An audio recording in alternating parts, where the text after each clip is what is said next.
State government ಎಂಪ್ಲಾಯೀಸ್ಗೆ ಪ್ರತಿ ತಿಂಗಳ ಅಂತ್ಯಕ್ಕೆ ಸರಿಯಾದ ಸಮಯಕ್ಕೆ ನಿಖರವಾದಂಥ ಒಂದು ವೇತನವನ್ನು ಕೊಡಲಿಕ್ಕೆ ಈಗ ರಾಜ್ಯ ಸರ್ಕಾರ ಏನು ಮಾಡಿದೆ, ಒಂದು ಮಹತ್ವದ ಹೆಜ್ಜೆಯನ್ನು ಇಟ್ಟಿರುವಂಥದ್ದು. ಸೊ ಎಲ್ರಿಗೂ ನಮಸ್ಕಾರ. For the very first time ಯಾರೆಲ್ಲ ನಮ್ಮ ವಾಹಿನಿಯನ್ನು ನೋಡ್ತಾ ಇದ್ರು ಕೂಡಲೇ ಸಬ್ಸ್ಕ್ರೈಬ್ ಮಾಡಿ, ಹಾಗೆಯೇ ನಿಮ್ಮೆಲ್ಲ ಸ್ನೇಹಿತರಿಗೂ ಶೇರ್ ಮಾಡಿ. ಆ್ಯಂಡ್ ವೆರಿ ಇಂಪಾರ್ಟೆಂಟ್ಲಿ, ಈ ವಿಡಿಯೋ ಆರಂಭ ಮಾಡಲಿಕ್ಕಿಂತ ಮುಂಚೆ ಸೊ ನಮ್ಮ ವಾಹಿನಿಗೆ ಯಾರು ಮೆಂಬರ್ಶಿಪ್ ಆಗಬೇಕು ಅಂತಕ್ಕಂಥ ಒಂದು ಅಪೇಕ್ಷೆ ಇದೆಯೋ ಅಥವಾ ಯಾರಾದರೂ ಬಯಸಿದರೆ ದಯಮಾಡಿ ಮೆಂಬರ್ಶಿಪ್ ಆಗ್ತಕ್ಕಂಥ ಲಿಂಕ್ ಡಿಸ್ಕ್ರಿಪ್ಷನ್ ಬಾಕ್ಸಲ್ಲಿದೆ. ನಿಮಗೆ ಎಕ್ಸ್ಕ್ಲೂಸಿವ್ ಪರ್ಕ್ಸ್ ಎಲ್ಲ ಅವೈಲೇಬಲ್ ಆಗುತ್ತೆ. ಎವ್ರಿಡೇ ವಾಟ್ಸಾಪ್ ವಾಹಿನಿಯಲ್ಲಿ ಶಿಕ್ಷಣಕ್ಕೆ ಸಂಬಂಧಪಟ್ಟಂಥ ಎಲ್ಲ ಅಪ್ಡೇಟ್ಸ್ ನಿಮಗೆ ಅವೈಲೇಬಲ್ ಆಗ್ತಾ ಹೋಗುತ್ತೆ.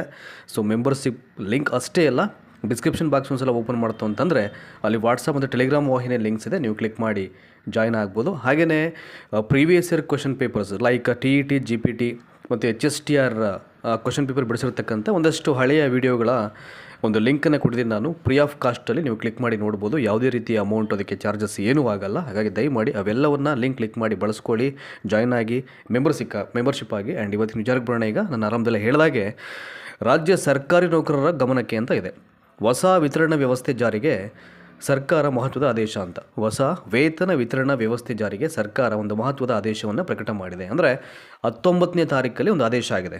ಅದನ್ನು ನಿಮಗೆ ಫಸ್ಟ್ ತೋರಿಸ್ಬಿಡ್ತೀನಿ ನಾನು, ಸುಮ್ಮನೆ ಬ್ಲೈಂಡಾಗಿ ಏನು ಹೇಳೋದು ಬೇಡ ಅಲ್ಲಿ. ಸೊ ಅದೇನು ಒಂದು ಸುತ್ತೋಲೆ ಬಿಡುಗಡೆ ಆಗಿತ್ತು ಇಲಾಖೆಯಿಂದ, ನೋಡಿ ಇಲ್ಲಿ ಕರ್ನಾಟಕ ಸರ್ಕಾರ ಖಜಾನೆ ಇಲಾಖೆ ಅಂತ ಇದೆಯಲ್ಲ, ಹೇರ್ವಿಗೋ ಖಜಾನೆ ಆಯುಕ್ತರ ಕಚೇರಿ, KPCL ಹಸಿರು ಕಟ್ಟಡ, ಸೊ ಅರಮನೆ ರಸ್ತೆ ಅಂತಿದೆ, ಅಡ್ರೆಸ್ಸನ್ನು ಇಲ್ಲಿ ಕೊಟ್ಟಿರುವಂಥದ್ದು ನೋಡಿ. ಸುತ್ತೋಲೆ 201 ಅಂತ ಇದೆ ಇಲ್ಲಿ. ಸೊ ಏನು ಸಬ್ಜೆಕ್ಟ್ ಹೇಳಿದ್ರೆ ಇಲ್ಲಿ, ರಾಜ್ಯ ವಲಯದ ಎಲ್ಲ ಸರ್ಕಾರಿ ನೌಕರರ ವೇತನವನ್ನು ರಾಜ್ಯ ಕೇಂದ್ರೀಯ ಪಾವತಿ ಖಜಾನೆ ಹಾಗೂ ಜಿಲ್ಲಾ ವಲಯದ ಎಲ್ಲ ಸರ್ಕಾರಿ ನೌಕರರ ವೇತನವನ್ನು ಕೇಂದ್ರೀಕೃತವಾಗಿ ಸಂಬಂಧಿಸಿದ ಜಿಲ್ಲಾ ಉಪ ಖಜಾನೆಗಳು ವೇತನ ಮತ್ತು ಲೆಕ್ಕಪತ್ರದ ಕಚೇರಿಯ PAO ಅಂತ ಅದನ್ನು ವೇತನ ಮತ್ತು ಲೆಕ್ಕಪತ್ರದ ಕಚೇರಿ ಅಂತ ದಟ್ ಈಸ್ ಪಾತ್ರದಲ್ಲಿ ಸೆಳೆದು ವಿತರಿಸುವ ಕುರಿತು ಅಂತ ಇದೆ ಇಲ್ಲಿ. ಇನ್ನು ಆ್ಯಕ್ಚುಲಾಗಿ ಸುತ್ತೋಲೆಯನ್ನು ಓದ್ಕೊಂಡ್ರೆ ನಿಮಗೆ ಗೊಂದಲ ಕ್ರಿಯೇಟ್ ಆಗ್ಬೋದು. ಆದರೆ ಈ ಸುತ್ತೋಲೆಗೆ ಸಂಬಂಧಪಟ್ಟಂಥ ಎಲ್ಲ ವಿವರಗಳನ್ನು ಭಾಳ ಅದ್ಭುತವಾಗಿ ನಿಮಗೆಲ್ಲ ಅರ್ಥ ಆಗೋ ರೀತಿಯಲ್ಲಿ ಇಲ್ಲಿ ಆರ್ಟಿಕಲಲ್ಲಿ ಕೊಟ್ಟಿದ್ದಾರೆ. ಅದನ್ನೆಲ್ಲವನ್ನು ಹೇಳ್ಬಿಡ್ತೀನಿ ಈಗ ನಾನು. ಸೊ ಒಂದು ಕಡೆಯಿಂದ ಒಂದು 10 ನಿಮಿಷ ಟೈಮ್ ಇದ್ದರೆ ದಯಮಾಡಿ ವಿಡಿಯೋ ನೋಡಿ, ಸ್ಕಿಪ್ ಮಾಡಲಿಕ್ಕೆ ಹೋಗ್ಬೇಡಿ ಯಾವುದೇ ಕಾರಣಕ್ಕೂ. So let's start from the very first paragraph. ಇಲ್ಲಿ ರಾಜ್ಯ ಸರ್ಕಾರದ ನೌಕರರ ವೇತನ ವಿತರಣಾ ವ್ಯವಸ್ಥೆಯಲ್ಲಿ ಒಂದು ಮಹತ್ವದ ಸುಧಾರಣೆ ಆಗಿರುವಂಥದ್ದು. ಸೊ ಏನಕ್ಕೆ ಅದು ಒಂದು ಆರಂಭದಲ್ಲೇ ಒಂದು ಇಂಟು ಕೊಟ್ಟು ನಾನು, ಅಂದರೆ ಪ್ರತಿ ತಿಂಗಳ ಅಂತ್ಯಕ್ಕೆ ಏನಾಗಬೇಕು, ವೇತನ ಹೋಗಬೇಕು ಅವ್ರಿಗೆ ನಿಖರವಾದ ಟೈಮ್ಗೆ, ಒಂದು ನಿಖರವಾದಂಥ ವೇತನ ಸರಿಯಾದ ಸಮಯಕ್ಕೆ. ಇನ್ನು ಮುಂದೆ ರಾಜ್ಯದ ಎಲ್ಲ ಸರ್ಕಾರಿ ನೌಕರರ ಸಂಬಳವನ್ನು ನೇರವಾಗಿ ಏನು ಮಾಡಬೇಕು, ರಾಜ್ಯ ಕೇಂದ್ರೀಕೃತ ಪಾವತಿ ಖಜಾನೆ ಹಾಗೂ ಜಿಲ್ಲಾ ಮಟ್ಟದ PAO ವೇತನ ಮತ್ತು ಲೆಕ್ಕಪತ್ರ ಕಚೇರಿ ಅಂತ, that is pay and account office ಅಂತ ಬರುತ್ತೆ, ಇದು ವೇತನ ಮತ್ತು ಲೆಕ್ಕಪತ್ರ ಕಚೇರಿ. ಸೊ ಅದೇ ಮಾದರಿಯಲ್ಲಿ ಈಗ ಜಾರಿಗೊಳಿಸಲಿಕ್ಕೆ ಸರ್ಕಾರ ನಿರ್ಧಾರವನ್ನು ಮಾಡಿರುವಂಥದ್ದು. ಸೊ ಇದನ್ನು ಜಾರಿ ಮಾಡಬೇಕಾದ್ರೆ ಏನೆಲ್ಲ ಪ್ರಾಸೆಸನ್ನು ಮಾಡಬೇಕಾಗತ್ತೆ, ಯಾರಿಗೆ ಜವಾಬ್ದಾರಿಯನ್ನು ಕೊಡಲಾಗಿದೆ ಅಂತ ಅದನ್ನು ಹೇಳ್ಬಿಡ್ತೀನಿ ನಾನು ಒಂದು 10 ನಿಮಿಷದಲ್ಲಿ ಎಲ್ಲವನ್ನ. ಈಗ ಖಜಾನೆ 2 ಮತ್ತು HRMS 2.0 ಅಂತ ಅದನ್ನು ತಂತ್ರಾಂಶಗಳ ನಡುವೆ ಈ ತಡೆರಹಿತ ತಂತ್ರಜ್ಞಾನ ಸಂಯೋಜನೆ ಏರ್ಪಟ್ಟಿರುವುದರಿಂದ ವೇತನ ಬಿಡುಗಡೆಯಲ್ಲಿ ದಕ್ಷತೆ ಮತ್ತು ಸಕಾಲಿಕತೆಯನ್ನು ಖಚಿತಪಡಿಸಿಕೊಳ್ಳಲು ಈ ನೂತನ ಕ್ರಮವನ್ನು ಕೈಗೊಳ್ಳಲಾಗಿದೆ. ಸೊ ಜೂನ್ 19, 2026 ಹೊರಡಿಸಲಾದ ಅಧಿಕೃತ ಸುತ್ತೋಲೆಯಲ್ಲಿ ತಿಳಿಸಲಾಗಿದೆ. ನಾನು ಏನು ಒಂದು ನಿಮಗೆ ಸುತ್ತೋಲೆಯನ್ನು ತೋರಿಸಿದೆ, ಅದೇ ಅಧಿಕೃತ ಸುತ್ತೋಲೆ. ಅಲ್ಲಿ ಏನು ಮೆನ್ಷನ್ ಮಾಡಿದರೆ ಅಂತ. ಹಾಗಾದರೆ ಏನು ಹೊಸ ವ್ಯವಸ್ಥೆ ಇದು, ತಿಂಗಳ ಅಂತ್ಯಕ್ಕೆ ನಿಖರವಾಗಿ ಪಾವತಿಯನ್ನು ಮಾಡುವಂಥದ್ದು ರಾಜ್ಯ ಸರ್ಕಾರದ ಎಲ್ಲ ನೌಕರಿಗೆ. What is the new system, ಏನು ಹೇಳುತ್ತೆ ಅಂತ ಅದು ನೋಡಿ. ಇದುವರೆಗೂ ಹೇಗೆ ವೇತನವನ್ನು ಪಾವತಿ ಆಗ್ತಾ ಇತ್ತು, ಇದಕ್ಕೆ ಪೂರಕವಾದಂಥ ಒಂದಷ್ಟು ಪ್ರೋಗ್ರೆಸ್ ಆ್ಯಂಡ್ ಪ್ರಾಸೆಸ್ ಏನಿತ್ತು ಅಂತ. ಈ ಮುಂಚೆ ಇದುವರೆಗೂ DDO ಅಂದರೆ ಹಣ ಸೆಳೆಯುವ ಮತ್ತು ಬಟವಾಡೆ ಅಧಿಕಾರಿಗಳು ಅಂತ ಹೇಳ್ತಾರೆ ಅದನ್ನು, ಅವರೇ ಏನು ಮಾಡ್ತಾಯಿದ್ರು, ನೇರವಾಗಿ ಈ ನೌಕರರ ವೇತನ ಮತ್ತು ಭತ್ಯೆಗಳನ್ನು ಸೆಳೆದು ವಿತರಣೆ ಮಾಡ್ತಾಯಿದ್ರು. ಆದರೆ ಈಗ ಬಂದಿರತಕ್ಕಂಥ ಹೊಸ ಯೋಜನೆ ಏನು ಮಾಡಬೇಕು ಅಂತ ಅಂದ್ಕೊಂಡಿದ್ದಾರೆ. ಈಗ ಈ ಹೊಸ ವ್ಯವಸ್ಥೆಯಡಿ DDOಗಳೇನು ಮಾಡಬೇಕು, HRMS 2 ಅದರ ಮೂಲಕವಾಗಿ ಪರಿಶೀಲನೆ ಮಾಡಿ ಅನುಮೋದನೆ ಆದ ನಂತರದಲ್ಲಿ ವೇತನ ಬಿಡುಗಡೆ ಪ್ರಕ್ರಿಯೆಯನ್ನು ನಿಗದಿತ ವೇಳಾಪಟ್ಟಿಯಂತೆ ಕೇಂದ್ರೀಕೃತ ಪಾವತಿ, ದಟ್ ಈಸ್ ಪೇಮೆಂಟ್ ಅಂತಾರೆ ಅದನ್ನು, ಕೇಂದ್ರೀಕೃತ ಪಾವತಿ ಅದರ ಮೂಲಕವಾಗಿ ನೇರವಾಗಿ ಸ್ಟ್ರೈಟಾಗಿ ಏನು ಮಾಡಬೇಕು, ಎಲ್ಲ ನೌಕರರ ಬ್ಯಾಂಕ್ ಖಾತೆಗಳಿಗೆ ಜಮೆ ಆಗ್ತಕ್ಕಂಥ ಒಂದು ಪ್ರಕ್ರಿಯೆಗೆ ಅವರು ಸಿದ್ಧತೆಯನ್ನು ಮಾಡ್ತಾಯಿದ್ದಾರೆ. ಅಂದರೆ ಅವ್ರ ಖಾತೆಗೆ ನೇರವಾಗಿ ಅದು ಜಮೆ ಮಾಡಬೇಕು ಅಂತ. ನೆಕ್ಸ್ಟು ಸೊ ಹೇಗೆ ಪ್ರತಿ ತಿಂಗಳ ಕೊನೆಯ ದಿನವೇ ಸಂಬಳ ಜಮೆ ಆಗಬೇಕು ಅಂತ ಈ ಒಂದು ಹೊಸ ವ್ಯವಸ್ಥೆಯ ಉದ್ದೇಶ ಮೇನ್ ಇರುವಂಥದ್ದು ಇಲ್ಲಿ. ಪ್ರತಿ ತಿಂಗಳ ಕೊನೆಯ ದಿನವೇ ಸಂಬಳ ಜಮೆ ಅಂತ, ಮಾರ್ಚ್ ತಿಂಗಳನ್ನು ಹೊರತುಪಡಿಸಿ, ಬಿಕಾಸ್ ಅದು ಫೈನಾನ್ಷಿಯಲ್ ಇಯರ್ ಆಗಿರುತ್ತೆ, ಎಲ್ಲ ಅಕೌಂಟೆನ್ಸಿ ಪ್ರಾಸೆಸನ್ನು ಕ್ಲೋಸ್ ಮಾಡ್ತಕ್ಕಂಥ ಇರೋದು ಆ ಮಂತಲ್ಲಿ. ಹಾಗಾಗಿ ಮಾರ್ಚ್ ತಿಂಗಳನ್ನು ಹೊರತುಪಡಿಸಿ ಇನ್ನುಳಿದಂಥ ಎಲ್ಲ ತಿಂಗಳುಗಳ ಕೊನೆಯ ಕೆಲಸದ ದಿನದಂದೇ ನೌಕರರ ಖಾತೆಗೆ ಸಂಬಳ ಜಮೆ ಆಗಲಿದೆ, ಎಕ್ಸೆಪ್ಟ್ ಮಾರ್ಚ್ ಒಂದು ಬಿಟ್ಟು.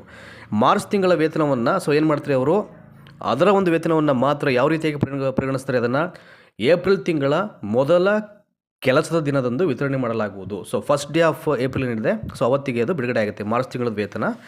ಸೊ ನೆಕ್ಸ್ಟು ನೋಡಿ, ಇಲ್ಲಿ ಒಂದಷ್ಟು ಟೈಮ್ ಲೈನ್ ಕೊಟ್ಟಿದ್ದಾರೆ ಅದಕ್ಕೆ ಯಾವ ರೀತಿಯಾಗಿ ಪ್ರಕ್ರಿಯೆಗಳು ಮಾಡಬೇಕು ಅಂತ. ಈ ಒಂದು ಹೊಸ ಸ್ಕೀಮ್ ಅಡಿಯಲ್ಲಿ ಕಟ್ಟುನಿಟ್ಟಾದಂಥ ಒಂದು ಹೊಸ ವೇಳಾಪಟ್ಟಿ, ವೇತನ ಪ್ರಕ್ರಿಯೆಯನ್ನು ಸುಗಮಗೊಳಿಸಲಿಕ್ಕೆ ಸರ್ಕಾರ ಕಟ್ಟುನಿಟ್ಟಾದಂಥ ಮಾಸಿಕ ವೇಳಾಪಟ್ಟಿ ನಿಗದಿಪಡಿಸಿದೆ. ಅಂದರೆ ತಿಂಗಳ ವೇಳಾಪಟ್ಟಿ ಅಂತ, ಮಾಸಿಕ ಅಂತಂದರೆ ನೋಡಿ ಇಲ್ಲಿ ಫಸ್ಟು ಪ್ರತಿ ತಿಂಗಳ 20ನೇ ತಾರೀಕು ಏನು ಮಾಡಬೇಕು, ರಾಜ್ಯಾದ್ಯಂತ ಎಲ್ಲ ಅರ್ಹ ಉದ್ಯೋಗಿಗಳ ಕರಡು ವೇತನ ಬಿಲ್ ಸೃಜನೆ ಮತ್ತು ಬಿಡುಗಡೆ ಪ್ರಕ್ರಿಯೆ ಆರಂಭ ಅಂತ. ಎಲ್ಲ ಸರ್ಕಾರಿ ನೌಕರರ ಬಿಲ್ಲನ್ನು ಜನರೇಟ್ ಮಾಡಬೇಕು ಅಂತ ಮಾಡಿ ಅದೇನು ಮಾಡಬೇಕು, ಅದನ್ನು ಡಿಸ್ಕ್ಲೋಸ್ ಮಾಡ್ತಕ್ಕಂಥ ಪ್ರಕ್ರಿಯೆಯನ್ನು ಆರಂಭ ಮಾಡಬೇಕು. ಇದು ಪ್ರತಿ ತಿಂಗಳ 20ನೇ ತಾರೀಕು.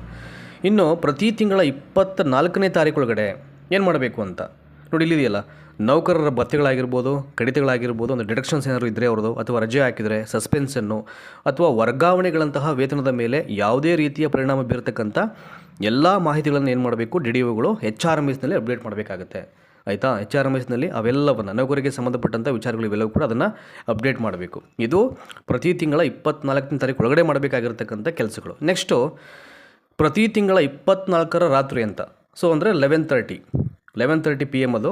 ಸೊ ಅಲ್ಲಿ ಏನು ಪ್ರಾಸೆಸ್ ಮಾಡಬೇಕಾಗತ್ತೆ ಅಂತ, DDO ವೇತನ ಬಿಲ್ಗಳ ಪ್ರಕ್ರಿಯೆಗೆ ಸ್ಥಗಿತಗೊಳ್ಳಲಿದೆ ಅಂತ. ಅಂದರೆ DDO ವೇತನ ಬಿಲ್ಗಳ ಪ್ರಕ್ರಿಯೆಗೆ ಸ್ಥಗಿತಗೊಳ್ಳಲಿದೆ ಅಂದರೆ 24ರ ರಾತ್ರಿ 11:30ಕ್ಕೆ ತಿಳಿತಾರೆ. ಅಂದರೆ ಆ ಬಿಲ್ಗಳ ಒಂದು ಪ್ರಕ್ರಿಯೆ ಏನಾಗುತ್ತೆ, ಸೊ ಆ ಒಂದು ಅವಧಿಗೆ ಅಥವಾ ಟೈಮ್ಗೆ ಫ್ರೀಸ್ ಆಗುತ್ತೆ ಅಂತ.